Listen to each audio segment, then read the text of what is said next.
Berkah perhelatan Pekan Olahraga Nasional atau PON ke-21 Aceh Sumut 2024 banyak dirasakan masyarakat di Aceh, seperti pengusaha rumah makan di PD Jaya. Eva, pengusaha rumah makan kebanjiran orderan catering selama PON ke-21 Aceh Sumut 2024 berlangsung. Setiap hari ia bisa mencapai 2.000 lebih porsi nasi kotak pesanan untuk atlet.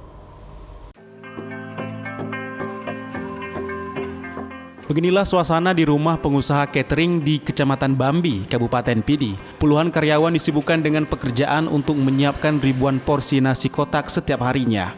Ribuan nasi kotak disiapkan setiap hari dari pagi, siang, dan malam untuk dibawa ke para atlet yang sedang PON ke-21 Aceh Sumut di Kabupaten Pidi.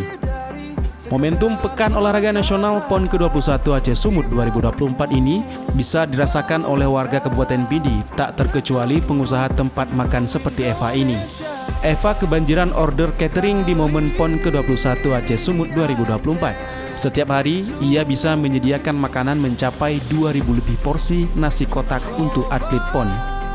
Pada PON ke-21 ini, Kabupaten Pidi dipercaya untuk menggelar cabur sepak bola dan cabur sepatu roda. Semua atlet serta ofisial PON di Pidi menggunakan jasa catering Eva. Untuk membantu pekerjaannya, Eva memberdayakan 30 orang lebih masyarakat setempat untuk bekerja dalam menyiapkan segala kebutuhan atlet. Eva merupakan warga Bambi, Kabupaten Pidi. Dia mulai merintis usaha tempat makanan sekitar 4 tahun lalu, tepatnya pada 2022. Eva menyebutkan untuk setiap hari hampir 2.000 lebih porsi orderan untuk para atlet.